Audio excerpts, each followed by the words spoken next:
Hola, ¿qué tal? Mi nombre es Lucía Martínez Soto y en este video vamos a ver lo que es una guía para evitar incurrir en los delitos aduaneros como una actividad para la materia de normatividad aduanera de la carrera de Ingeniería en Logística de la Universidad Abierta a Distancia de México.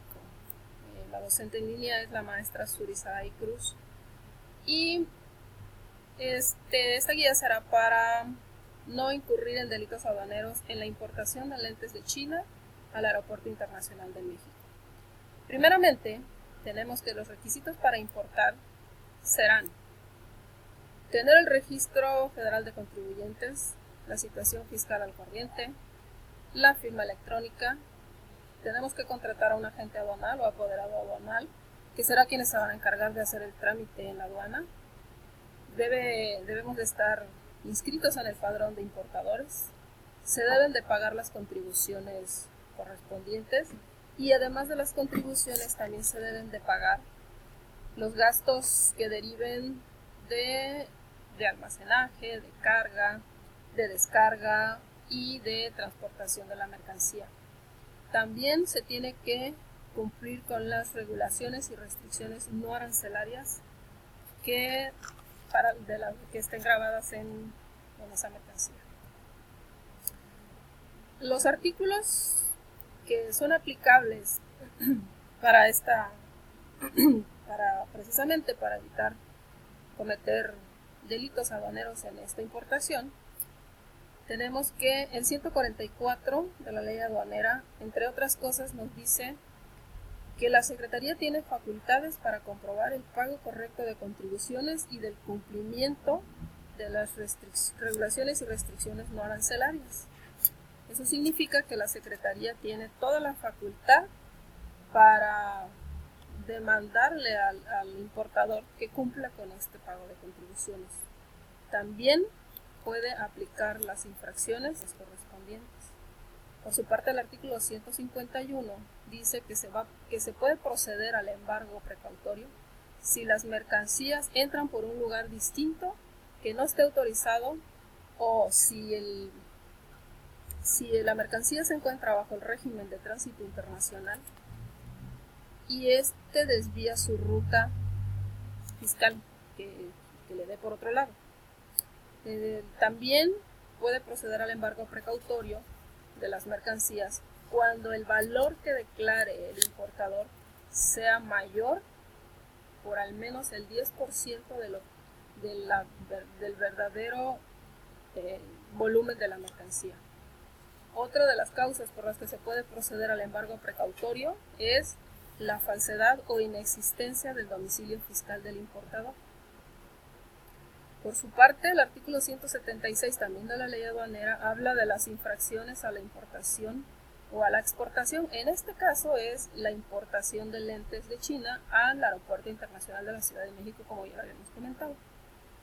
Y las infracciones que se van a marcar en caso de que se cometan será omitir el pago total o parcial de los impuestos al comercio exterior, no tener permiso o firma electrónica en el pedimento, o si el nombre o domicilio son falsos o inexistentes. En estos casos, la ley contempla que serían infracciones que obviamente tienen sus costos, y estos costos se especifican en el artículo 178 de esa misma ley, que habla de las multas a las infracciones que marca el artículo 176. Y dice que se multará con el 130 hasta el 150% cuando no se cubra el importe correspondiente al volumen de las mercancías, si se declara menos. Y también se puede multar con un importe que va del 70% hasta el 100% del valor comercial de las mercancías, si no se comprueba que se hayan cumplido con las regulaciones y restricciones no arancelarias que tenga la obligación de cubrir, o que en su caso tenga cuotas compensatorias que tampoco se hayan cubierto. De estas situaciones de infracción, en caso de que se detecten, o más bien cuando se detectan, se puede dar inicio a un procedimiento administrativo en materia aduanera, que se conoce también con el nombre de PAMA. Y si pudiéramos hacer un resumen, diríamos que los casos en los que se puede determinar que deba dar inicio a un PAMA son que el pedimento tenga datos inexactos. Por estos datos inexactos se tendrán que pagar multas que pueden ir desde los 1,800 hasta los 21,000 pesos. También otro caso puede ser que la mercancía contenga datos incorrectos, que no tenga datos técnicos, que también sean unas mercancías de difícil identificación, o que en los casos la subvaluación sea menor al 60%. Las consecuencias que tiene un PAMA son que un crédito da lugar a un crédito fiscal. Este crédito fiscal es en la medida de lo posible se debe de evitar, porque una vez que el procedimiento ha dado inicio, se debe de garantizar el pago, ya sea con un cheque certificado, que garantice que se va a realizar el pago de esta multa, y el crédito fiscal se tiene que pagar de una o de otra manera. Si no existiera recurso para garantizar con un cheque el importe de la multa, entonces la autoridad tiene toda la facultad para poder ir en contra de los bienes, ya sea del particular o ya sea del apoderado, en caso de que sea una persona moral, del apoderado o de los apoderados legales de la empresa.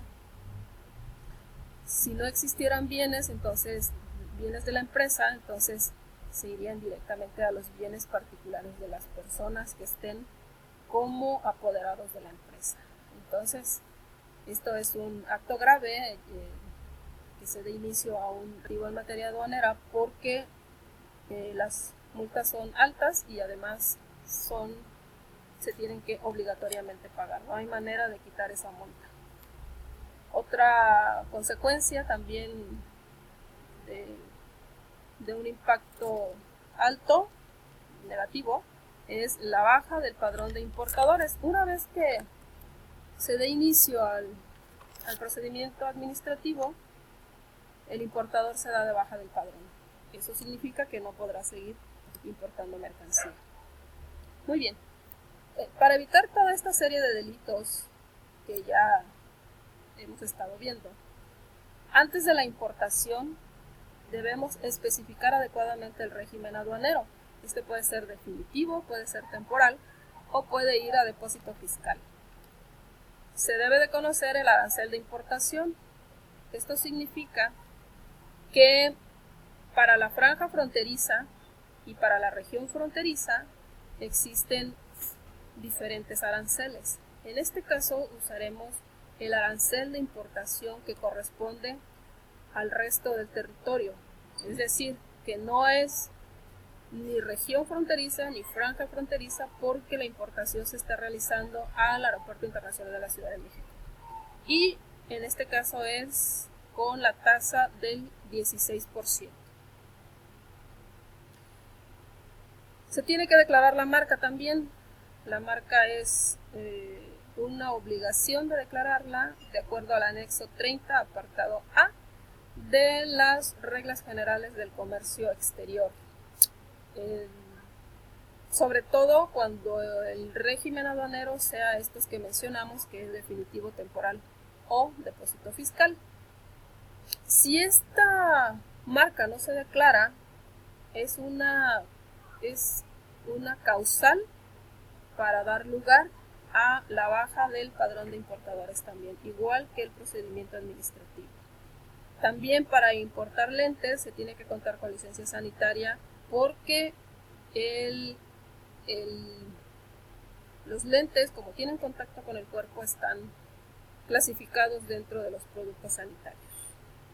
Verificar que el proveedor cumple con las especificaciones de la Directiva 9342, con el marchamo CE, que debe de cubrir, entre otras cosas, debe de cubrir todos los requisitos esenciales que vienen marcados en el artículo 17 y que consisten, entre otras cosas, en el diseño y fabricación y la utilización.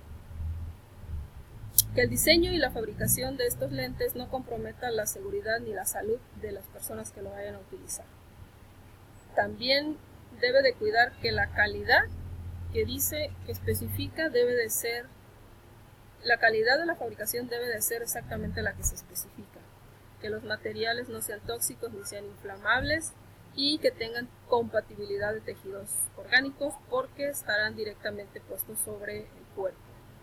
Esta ley también dice que deben de cumplir con ciertas etiquetas que tienen que incluir nombre y razón social del fabricante, tienen que tener lote o serie y tienen que tener instrucciones para su utilización. También la resolución de la Agencia Española de Medicamentos y Productos Sanitarios también se aplica porque tiene sus regulaciones propias de los productos sanitarios. Y también otra cosa que se tiene que hacer antes de la importación para evitar incurrir en delitos es verificar que la mercancía sea la correcta, así también como la cantidad declarada. ¿Por qué? Porque como ya lo vimos anteriormente, si nosotros traemos mercancía de más o con un volumen mayor a la que estamos declarando, también vamos a incurrir en un delito. ¿Qué debemos de hacer durante la importación para evitar incurrir en delitos? Debemos de determinar correctamente la fracción arancelaria. La fracción arancelaria para este caso corresponde al capítulo 90, que es el que tiene que ver con instrumentos y aparatos de óptica, fotografías o cinematografía de medida, control o de precisión, y son instrumentos y aparatos médico-quirúrgicos, partes y accesorios de estos instrumentos o aparatos. Corresponde al capítulo 90, a la partida 03, que tiene que ver con armazones y monturas, a la subpartida 11 y a la fracción 01. Entonces, nosotros estaríamos armando una fracción arancelaria de manera correcta utilizando capítulo, partida, subpartida y la fracción que la determina la OMA, utilizando un criterio exclusivo para la determinación de las fracciones. También tenemos que contar con la documentación requisitada que tiene que ver con lo que es la licencia de importación o cesión, la factura comercial, el conocimiento del embarque, ya sea que haya venido por vía marítima o aérea, y la declaración de conformidad del fabricante. Muy bien. También tiene que, como ya vimos lo del embargo precautorio del artículo 51 de la ley aduanera, durante la importación se tiene que cuidar que las mercancías entren por la aduana autorizada, porque el conocimiento de embarque trae el lugar de donde sale a donde tiene que llegar. También se tiene que verificar que la mercancía que se traslade sea contada correctamente y que se declare precisamente conforme al conteo. Después de la importación, lo que se tiene que hacer es solicitar que el SAT verifique el domicilio fiscal para que vea que existe, y esto tiene que ser de manera voluntaria. Se tiene que cubrir la cuota de la contribución impuesta conforme al valor de la mercancía y al arancel, que ya vimos cuál es el que le corresponde, y se tienen que considerar lamentables al valor en aduana para poder obtener la cuota que se tiene que cubrir para pagar el impuesto. También, después de la importación, hay que pagar la contribución que haya resultado y tenemos 30 días para realizar este pago. Otra cosa que tenemos que hacer después de la importación es conservar los documentos por un plazo de 5 años en caso de que la autoridad nos requiera para hacer una auditoría. Y bueno, esto sería la guía para que nosotros evitemos incurrir en delitos fiscales. Esta es mi bibliografía. Muchas gracias. Mi nombre es Lucía Martínez Soto. Nos vemos en la próxima. Hasta luego.